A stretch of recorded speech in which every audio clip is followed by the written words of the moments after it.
Hello বন্ধুরা, আজ আবার চলে এলাম আর একটা সুন্দর রেসিপি আপনাদের সাথে শেয়ার করতে। পটলের কোরমা। আশা করি আপনাদের ভালো লাগলে অবশ্যই like, comment, share and subscribe করে দেবেন চ্যানেলটি।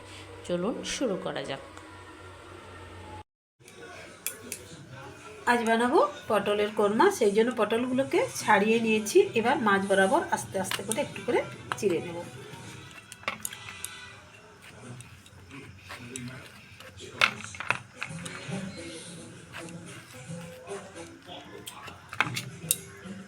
এইভাবে সবকটাই চিড়ে নিচ্ছি। আর নিয়ে নিচ্ছি আলুগুলোকে আমি ছোট ছোট আলু, তাই 4 ফালি করে কেটে নিয়েছি। আছে তো। আচ্ছা, ফ্রাই প্যানে তেল দিয়ে দিয়েছি। তেলটা গরম হয়ে গেছে। এবার পটলটা ভেজে তুলে নেব। নুন হলুদ মাখিয়ে দিচ্ছি। পটলগুলো ভেজে নেব। একটু নুন হলুদ মাখিয়ে নিয়েছিলাম, দিয়ে ঢেলে দিচ্ছি।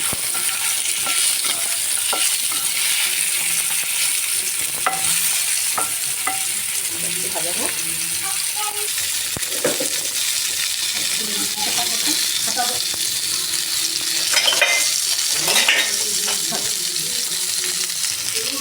পটলগুলো ভাজা হয়ে গেছে। এবার এটা তুলে নিচ্ছি। এবারে এই তেলে আলুটা ভেজে নেব।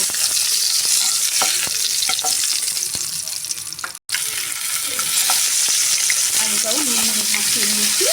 এবার এটাকে ভেজে তুলে নিচ্ছি।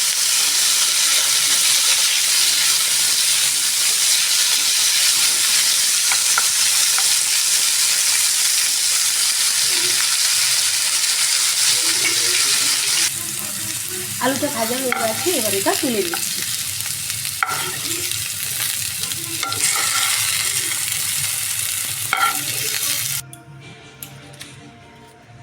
পটলের কোরমাটা রান্না করতে আমি ফোড়ন দিচ্ছি। 2টো তেজপাতা, একটু গোটা জিরে, 2-3টে লবঙ্গ, হ্যাঁ 2-3টে মতো এলাচ দিয়ে দিলাম, আর 2টো শুকনো লঙ্কা। একটু ভাজা। এবার দিয়ে দিচ্ছি শুকনো তেল।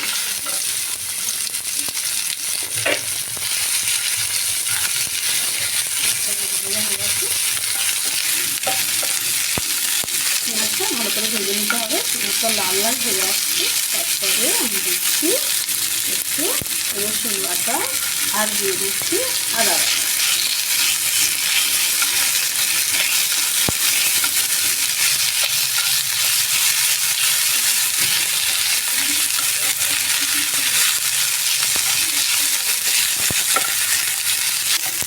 এবার দিয়ে দিচ্ছি একটু কাশ্মীরি লঙ্কা গুঁড়ো, হলুদ গুঁড়ো আর ধনে জিরা গুঁড়ো। এবার দিয়ে দিচ্ছি টমেটো গুঁড়ো।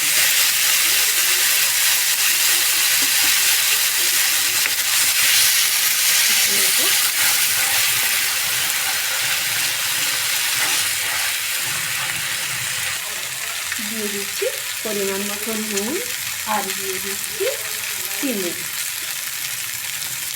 এবার দিয়ে দেবো কাজু বাদাম এবং পোস্ত বাটাটা।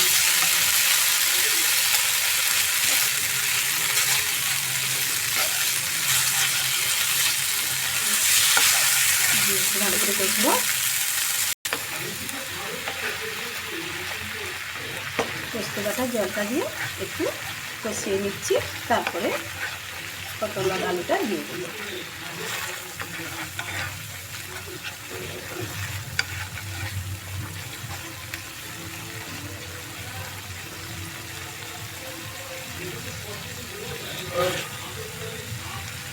এবার আলুটাকে দিয়ে দিচ্ছি।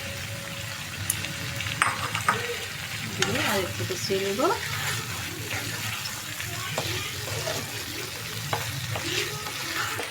মশলার সঙ্গে আলু পটলটা কষা হয়ে আসছে এবং তেলটা ছেড়ে এসছে। এবার আমি জল দিয়ে দেবো।